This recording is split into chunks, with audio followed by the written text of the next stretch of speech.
us, with His world, with His people, then the price must be paid. A price has to be paid. And you know what? We know that from our own experience. We know that from personal experience. Here's what I mean.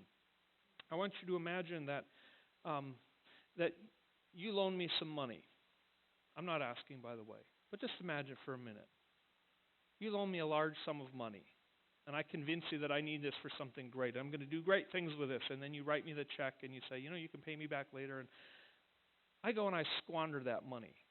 Let's say I go travel the world, and I do all kinds of things that are all about me and self-indulgent, and then you come back to me and say, hey, so how's your idea working out? How's my investment? I'd love to see some return on this. And I say, well, I actually didn't do what I said I was going to do. I squandered the money. I spent it all on myself, so you won't, the money's gone.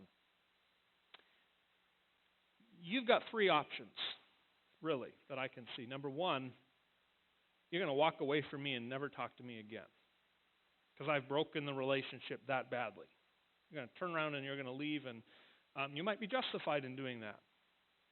But suppose you care enough about me and you care about our friendship enough that you don't want that to happen. Well, that leaves you with two options. The first one is that you demand I pay the debt.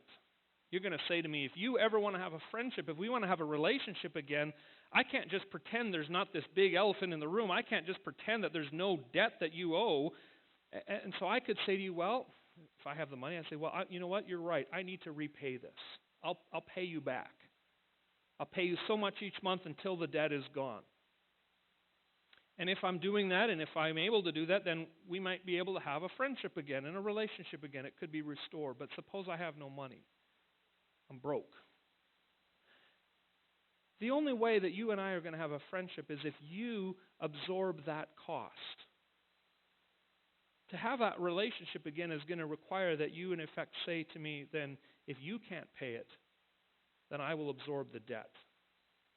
The debt doesn't just disappear, it doesn't just go away, but you are absorbing it. You're taking the loss, you're taking the hit, you're taking the financial debt on yourself, and you're saying, I'm going to erase that, I'm going to forgive it, and I'm going to reconcile with you. Now you begin to see, when God looks down at this world and He sees the debt and the damage and the destruction of sin, He can't just say, well, let's just pretend it never happened. There's a debt. There's an obligation, a moral obligation. You can't pay what you owe, but I will give you a means to pay the debt. I will give you what you need. I will give you the resources to pay the debt. Now, the debt is so great, it's going to require life